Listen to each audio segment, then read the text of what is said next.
অর্জনের মাস। রমজান মাস হচ্ছে আত্মশুদ্ধি এবং সংশোধনের মাস।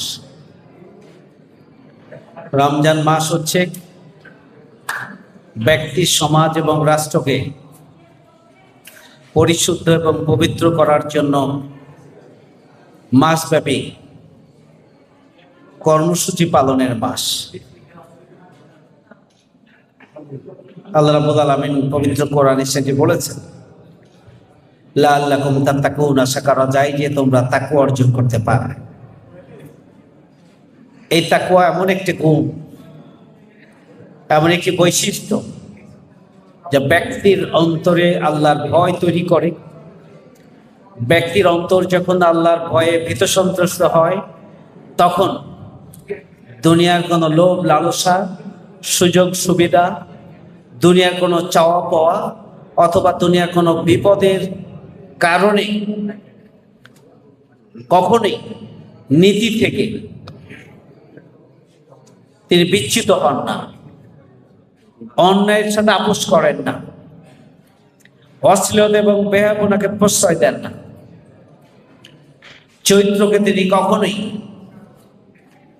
ধ্বংস করে দেবেন না, মানুষের অধিকার নষ্ট করবেন না, তিনি চাঁদাবাজি করবেন না, তিনি টেন্ডারবাজি করবেন না, তিনি অন্যের অধিকার নষ্ট করবেন না, অন্যের জমির আল তিনি বাড়িয়ে দিয়ে চাষাবাদ করবেন না, অন্যের সম্পদকে কুক্ষিগত করার জন্য চেষ্টা করবেন। সেই তাকওয়া, এই ভয় মানুষের মধ্যে তৈরির জন্য মূলত আল্লাহ রাব্বুল আলামিন এই রোজাকে আমাদের জন্য ফরজ করেছে।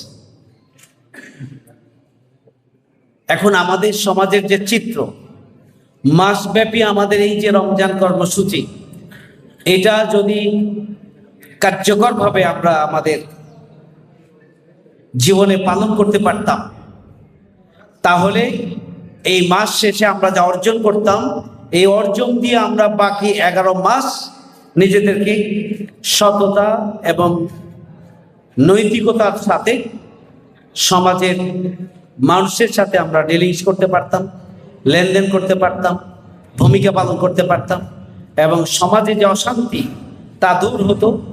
একটা মানবিক বসবাসযোগ্য নিরাপদ একটা সমাজ প্রতিষ্ঠিত করা সম্ভব হতো। কিন্তু রমজান মাস আসে, রমজান মাস চলে যায়, আমরা আমাদের জীবনের চরিত্রের, আচরণের, নৈতিকতার কোনো পরিবর্তন সাধন করতে পারি না। তার কারণ হচ্ছে এই রমজান মাসের প্রকৃত শিক্ষাকে কার্যকরভাবে উপলব্ধি করা এবং সেটিকে নিজের জীবনে কাজে লাগানোর মানসিকতা নিয়ে যেভাবে হক আদায় করে রোজার বিভিন্ন নিয়মকানুনগুলোকে আমলে নিয়ে আমাদের রোজা পালন করা উচিত, আমরা সেটি করতে পারছি না। যে ব্যক্তি ঈমান এবং ইহতিসাবের সাথে রোজা পালন করবে, তার জীবনের সমস্ত গুনাহ খাতা মাফ করে দেওয়া হবে। তাহলে ঈমান এবং ইহতিসাব, ঈমান কাকে বলে? লা ঈমানা লিমান লা আমানাতা। তো যার আমানতদারিতা নাই, তার ঈমান নেই। তাহলে ঈমানের সাথে রোজা রাখতে হবে, তাহলে আমানতদারিতাকে পালন করতে হবে। অন্যের হক অধিকার নষ্ট করা যাবে না। অন্য কেউ আমার কাছে কিছু রাখলে, সম্পদ, সম্মান, মর্যাদা, এটা আমানত, এটাকে সংরক্ষণ করতে হবে। লা ইউমিনু আহাদাকুম হাত্তা আকুনা আহাব্বা ইলাইহি মিন ওয়ালিদিহি ওয়া ওয়ালাদিহি ওয়ান নাসি আজমাইন। একজন ব্যক্তির ঈমান ততক্ষণ পর্যন্ত পূর্ণ হবে না যতক্ষণ পর্যন্ত না তার পিতামাতা, আত্মীয় স্বজন এবং বন্ধু বান্ধব অপেক্ষা আল্লাহর রাসূলের আদর্শকে বেশি ভালোবাসবে। যতক্ষণ পর্যন্ত না বেশি ভালোবাসবে, ততক্ষণ পর্যন্ত তার ঈমান পূর্ণ হবে না। তাহলে সব কিছুর উপরে রাসূলের আদর্শকে আমাকে গুরুত্ব দিতে হবে, ধারণ করতে হবে, লালন করতে হবে, চর্চা করতে হবে। লাকাদ কানা লাকুম ফি রাসূলিল্লাহি উসওয়াতুন হাসানাহ। রাসূলের জীবনে রয়েছে তোমাদের জন্য সর্বোত্তম আদর্শ। তাহলে রাসূলের আদর্শকে ধারণ করতে হবে, তাহলে আপনি আপনার পিতামাতা, আত্মীয় স্বজন, বন্ধু বান্ধব সবকিছুর উপরে রাসূলের আদর্শকে অগ্রাধিকার দিতে হবে। আল্লাহ রাসূল সাল্লাল্লাহু আলাইহি ওয়াসাল্লাম বলছেন, মান আহাব্বা লিল্লাহি ওয়া আবগাদা লিল্লাহি ওয়া আতা লিল্লাহি ওয়া মানা লিল্লাহি ফাকাদ ইসতাকবালাল ঈমান। একজন ব্যক্তির ঈমান ততক্ষণ পর্যন্ত পূর্ণ হবে না যতক্ষণ পর্যন্ত না তিনি কাউকে ভালোবাসলো আল্লাহকে খুশি করার জন্য, কারোর সাথে শত্রুতা করলো আল্লাহকে খুশি করার জন্য, কাউকে সহযোগিতা করলো আল্লাহকে খুশি করার জন্য, কাউকে সহযোগিতা করা থেকে দূরে থাকলো যে আমি আপনাকে সহযোগিতা করতে পারবো না, সেটিও আল্লাহকে খুশি করার জন্য, ততক্ষণ পর্যন্ত তার ঈমান পূর্ণ হবে না।